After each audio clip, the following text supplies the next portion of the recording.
वसीम रिजवी, जिसका नया नाम है जितेंद्र नारायण त्यागी, ये शख्स इस वक्त बदतरीन अजाब में मुब्तला हो गया है, कहर खुदाबंदी का शिकार है। और मैं कोई अपनी तरफ से नहीं कह रहा हूँ, बल्कि ख़ुद ये शख्स इस बात का एतराफ़ कर रहा है। और इसकी जो हालिया वीडियो और तस्वीर सामने आई है, उसको देख कर आपको तरस भी आ जाएगा कि आखिर कितने बड़े अजाब में ये शख्स, ये मरदूद मुब्तला हो गया है। और अगर किसी को इसका बैकग्राउंड पता ना हो, इसके माजी और इसके पूरे घिनौने खेल का अंदाज़ा न हो, तो यकीनन रहम कहा जाएगा कि शख्स के साथ हो क्या गया है। लेकिन हकीकत यह है कि शख्स अल्लाह ताला के अजाब का शिकार है। और इसने हालिया वीडियो में जिस तरह अपने दर्द का शिकवा किया है, इसकी जो तस्वीर उसमें दिख रही है, वो गज़ब के अजाब का दावत दे रही है। आप इसकी पुरानी तस्वीर देखिए और अब इसकी ये नई तस्वीर आप अपनी स्क्रीन पर देखिए, दोनों चेहरों को मिलाना मुश्किल हो जाएगा। खुद जब मैंने ये हालिया वीडियो इसकी देखी तो मुझे यकीन नहीं आया कि ये जितेंद्र नारायण त्यागी यानी वसीम रिजवी है। मुझे लगा कोई और शख्स है या कोई उसका मजाक बना रहा है। लेकिन मैंने तहकीक की, रिसर्च किया और यहाँ तक पहुँचने की कोशिश की कि वही वसीम रिजवी है जो पहले यानी जितेंद्र नारायण त्यागी है और उसी की वीडियो है। लेकिन इसका चेहरा कितना बदल गया है, आप पहले इसकी ये पूरी बात सुनिए। नमस्कार, मैं जितेंद्र नारायण सिंह हूँ। आज से 1.5 साल पहले मैं वसीम रिजवी हुआ करता था। मैं बेघर हो गया, मैं नहीं डरा। मैं हत्या करने की धमकियों से भी नहीं डरा। लेकिन आज मजबूर, अकेला हूं, अनाथ हूं, क्योंकि मेरी बात कोई नहीं सुनने वाला।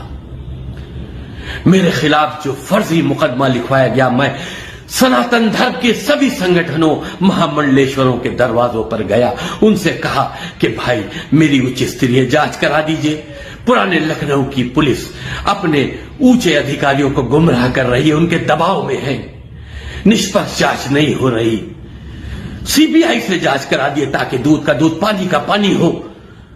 उन मुल्लाओं को भी बेनकाब किया जाए जो सनातन धर्म के लोगों के खिलाफ नाजायज साजिश करते हैं। लेकिन हालात बद से बदतर हो गए। मेरे खिलाफ फर्जी मुकदमों में चार्जशीटें भेजी जा रही हैं। चौक से भेजी गई, थाना चौक से भेजी गई, थाना शहादतगंज से भेजी गई। अब तो मुझ पे गैर जमानती वारंट लेकर मेरे घरों की कुर्की की नौबत आ गई है। मैंने बहुत दुखी मन से देश के राष्ट्रपति महोदया से अपील की है, इच्छा मृत्यु के लिए पत्र लिखा है कि मुझे अनुमति दी जाए, क्योंकि मैं बहुत डिप्रेशन में हूं।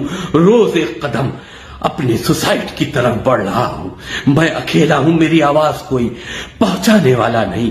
सबने कहा, आश्वासन दिया कि मैं आदरणीय मुख्यमंत्री जी से बात करूंगा, लेकिन उन तक मेरी बात पहुंची नहीं, क्योंकि वो न्याय का देवता है। अगर उन तक मेरी बात पहुंचती तो आज मेरा हाल ये ना होता, मुझको भी न्याय मिलता। मैं मजबूर हूं, मेरी मदद कीजिए।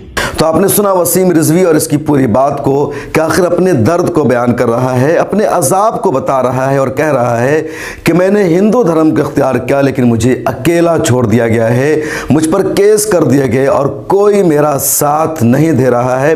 और यही असलियत है। वो तमाम लोग जिनको लगता है कि वो हिंदुइज़म में आ जाएंगे या वो हिंदू बन जाएंगे तो उनको नाज़ो नेमत मिलेगी, उनका इस्तकबाल किया जाएगा, उनको बहुत ज़्यादा तरक्की दी जाएगी, सियासी ओहदा दिया जाएगा या उनको पार्लियामेंट और राज्यसभा में भेज दिया जाएगा, ये सब एक ख्वाब होते हैं। लेकिन जो हकीकत है वो तारीकी है, वो गुमराही है। और अंजाम अगर देखना हो तो वसीम रिजवी को देख लीजिए। वसीम रिजवी को भी यही लगा कि अगर वो हिंदू बन जाएगा तो हिंदू धर्म में उसका खूब सम्मान होगा, इस्तकबाल होगा, बड़े बड़े ओहदे दे दिए जाएंगे। लेकिन इस शख्स को किनारे में बैठा दिया गया है, जेल भेजा गया और जेल से वापस भी ये जमानत पर बाहर है, तो इसको कोई नहीं पूछ रहा है, कोई इसकी मदद करने को तैयार नहीं है।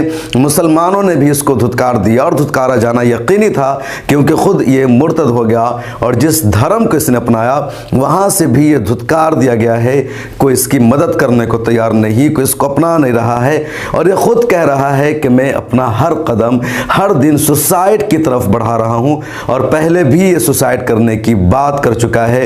तो ये दरअसल एक अजाब है, कहर है, गज़ब खुदाबंदी का शिकार शिकार हुआ है शख्स, क्योंकि इसने हिंदुइज्म को इख्तियार किया, अल्लाह ताला की ज़ात में किसी और को शरीक ठहराया, वहदानियत के रास्ते से भटक गया और मुर्तद हो गया। और मुर्तद की सज़ा बहुत ही ख़तरनाक होती है और ये शख्स यकीनन अजाब में मुब्तला हो गया है। और एक इबरत है, एक सबक है उन तमाम लोगों के लिए जो इस्लाम को छोड़कर किसी और दीन को इख्तियार कर रहे हैं। ये सबक है उन तमाम लोगों के लिए जो रुपये की लालच में आकर के, ओहदा की लालच में आकर के, या थोड़ी सी तंगी बर्दाश्त न करने के बजाय किसी और धर्म को इख्तियार कर लेते हैं, इस्लाम से मुंह फेर लेते हैं।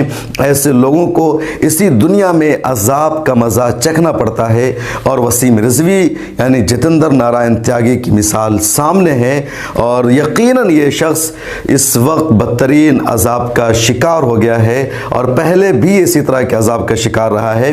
जिन लोगों ने इसको मजबूर किया हिंदू धर्म में आने पर, या इसको वरगलाया उकसाया, वो सब इसका साथ छोड़ चुके हैं। और हिंदू धर्म में आने के बाद सबसे बड़ा मसला यही रहता है कि किस जाति में जगह दी जाएगी, क्योंकि हिंदू धर्म का जो पूरा निज़ाम है वो ज़ात पात के सिस्टम पर है। इसको त्यागी में जगह दी गई, लेकिन त्यागी समाज ने भी इसको फटकार लगाई है, बाहर कर दिया है और ये इस वक्त दर दर की ठोकरें खाने पर मजबूर है और पूरी दुनिया के लिए इबरत बन चुका